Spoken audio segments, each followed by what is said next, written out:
Jesus said, "Anyone who listens to my teaching and follows it is wise, like a person who builds a house on a solid rock." These aren't just words on a page. By listening to Jesus' words and living them out, you're not just building any house, you're constructing a fortress on a rock-solid foundation. Hi guys, I'm Alyssa, and I'm so glad you're here to wrap up our series on all the things we're feeling called Happily Ever After and Everything Before. It's all about learning how to navigate the things we're feeling in a healthy way, and while we may not all agree on how comfortable we are with our feelings, even how to understand or deal with them, I think the one thing we can all agree on is that we all want to be happy. Think about it. The desire for happiness is literally hardwired into the way our world works. In our society, happiness is the standard. It's what we're taught from an early age to chase. It's what we're told to strive for. Literally, the song, "If You're Happy and You Know It, Clap Your Hands," was a way for adults in our lives to see if we were happy before we could even walk. The problem is, though, that we've given ourselves an impossible standard without even realizing it.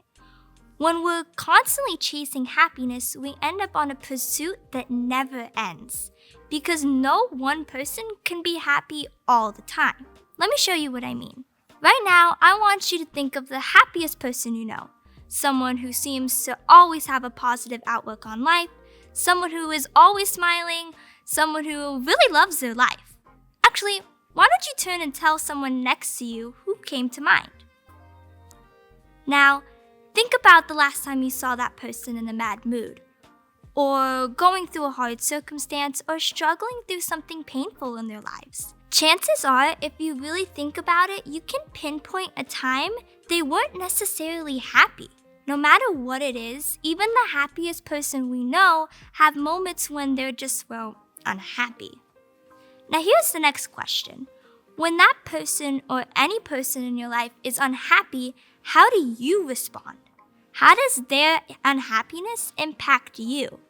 How do you deal with someone else's feelings? Maybe at first you're concerned. Of course you are. You care about the people in your life, and that means you care about their happiness. But sometimes you might struggle with their unhappiness. Maybe it's because you want to fix the problem. You want to solve the problem, resolve the issue, fix whatever it is making them unhappy, because that's what good friends do. It almost becomes your personal mission to figure out what's wrong so you can make sure they're happy again. Or maybe it's because their unhappiness is making you unhappy too. While you understand why they're struggling, being around them while they're going through it is starting to burn you out as well. Maybe you're just someone who's uncomfortable with feelings in general, especially the sad ones. At your age, you have enough of your own emotions to deal with. If you're going to feel, you don't want to feel anything other than happy, right? Or maybe you're trying to help them move on because you know how it feels when it's you. When you're sad or low or depressed, you don't like it. You might even feel guilty or ashamed that you just can't get over it, which only makes it worse. To be honest, it doesn't really matter how you respond to your unhappiness or to the unhappiness of others. The reality is, it proves the point. We're not happy with unhappiness, but 100% happiness is 100% impossible all the time. So what do we do? I think the Bible helps us better understand questions like this. So today, that's where we're going to start. Specifically with the letter written by the Apostle Paul to a church in Rome. Before we dive in, it's important to know that Paul, who was a leader in the church back then, wasn't always a Christian.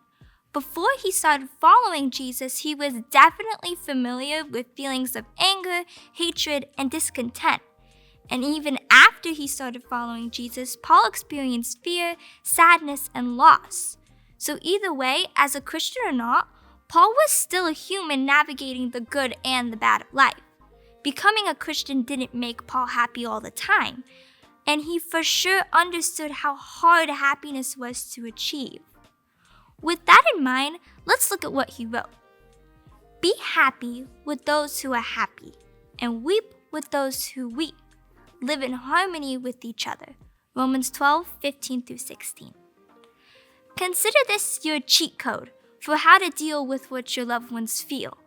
Paul didn't say it's our job to fix the unhappiness of our friends or force our family members to be happy when they're not, or even distance ourselves from people whose feelings make us uncomfortable. No, Paul was telling us to let the people in our lives feel what they need to feel, to give them the space to navigate their happiness and their unhappiness, and more than that, to stay in it with them while they're feeling it all. The reality is, sometimes people are happy, and when they are, we can be happy with them. And other times, people are sad, and in those moments, we can be sad with them too. The goal isn't to fix it or avoid it or feel badly about it. No, the goal is harmony with the people in our lives and all the feelings, good and bad, that come with them. Harmony is simply allowing our feelings to be in agreement with someone else's feelings. In other words, it's showing empathy. It's saying, if you're sad, I'm sad that you're sad. If you're happy, I'm happy you're happy. Whatever it is, I'm in it with you. I'm not going to change it or avoid it or try to force you to move on when you're not ready. I'm just going to give you the space to feel what you need to feel, and I'll be there for you while you do it. The point? It's our job to give others space to feel. Let me show you how this can look in our everyday lives. No! No, you can't take my rocket to the top! Riley and I are going to the moon!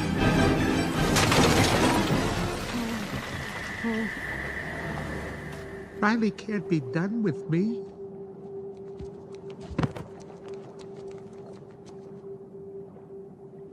Hey, it's gonna be okay. We can fix this. We just need to get back to headquarters. Which way to the train station? I had a whole trip planned for us. Hey, who's ticklish, huh? Here comes the tickle monster. Hey, Bing Bong, look at this. Oh, here's a fun game. You point to the train station and we all go there. Won't that be fun? Come on, let's go to the train station. We just saw Bing Bong, the pink elephant-looking imaginary friend, experience all kinds of sadness. He was really down and right in the middle of his upset feelings. The character Joy jumped right in to try and make him feel better. She tried to fix the problem. She tried to distract Bing Bong from his feelings. She tried to get him to move on.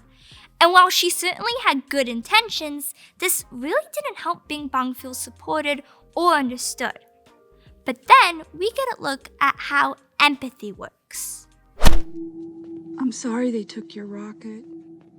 They took something that you loved. It's gone. Forever. Sadness. Don't make him feel worse. Sorry. It's all I had left of Riley. I bet you and Riley had great adventures. Oh, they were wonderful. Once we flew back in time. We had breakfast twice that day. Sadness. It sounds amazing. I bet Riley liked it. Oh, she did. We were best friends. Yeah, it's sad.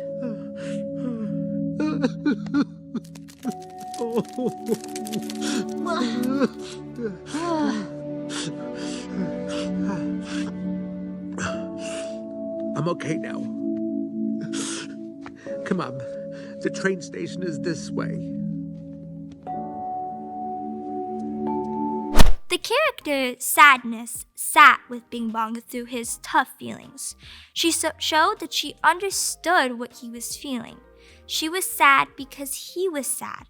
She didn't rush him or try and fix it or try to distract him. She didn't downplay his feelings or try to make him laugh. Nope. All she did was listen and demonstrate empathy and understanding. And this is what we can do for the people in our lives who are struggling to find happiness. We can give him the support they need to get through it. We don't need to fix it or change it or help them avoid it. All we need to do is show empathy. We don't just see this in the movie Inside Out or the scripture we just read by Paul. Jesus himself showed us this in action.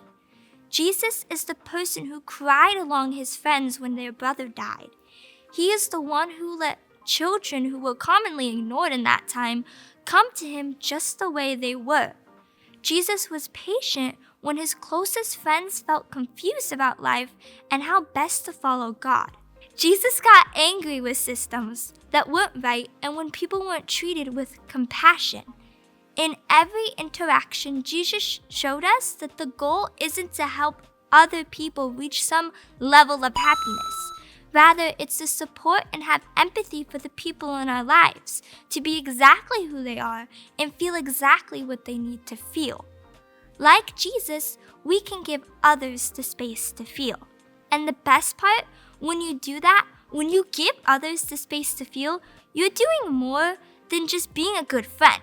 You're showing them God's love in action, and trust me, that's powerful. When I was in middle school, I was in a Bible study with my best friend Sophia and about 11 other girls. This group was very toxic. They would exclude us from their activities, talk over us in conversations, and even say mean things behind our backs. My leader was amazing, but the other girls just made Sophia and I not want to go to Bible study because we felt like outcasts in our own church, which honestly just feels terrible. But we had each other. When either one of us was crying because of the mean girls, the other person was there to pick them back up and just listen. They didn't say anything or try to make them feel better with their words. They were just there.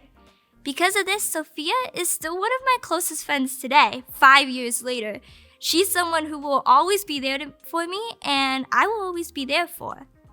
See what I mean?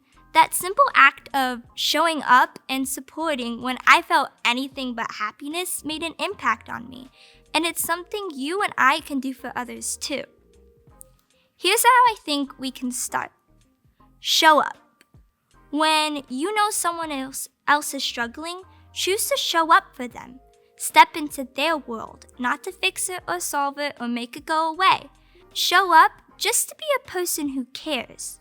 Show up to show empathy and let them know they're not alone. Show love. Instead of asking yourself what you can do to help them be happy, ask yourself what you can do to simply show them love. Maybe you show love to a classmate who's stressed out about a test. Listen to their worries. Maybe you show love to a sibling who's sad by sitting in their room quietly while they feel it all. Maybe you show love to a parent or guardian who's experiencing something difficult by going out of your way to be kind. Maybe it's just silently praying for someone in need. Whatever it is, consider how you can show a glimpse of God's love to a person who needs it in your life.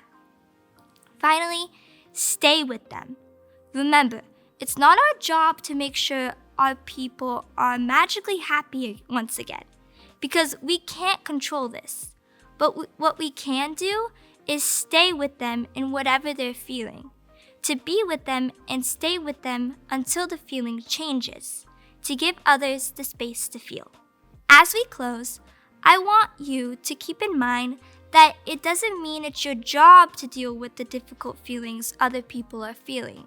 Giving them the space to feel doesn't mean taking on the responsibility of the other person's emotions.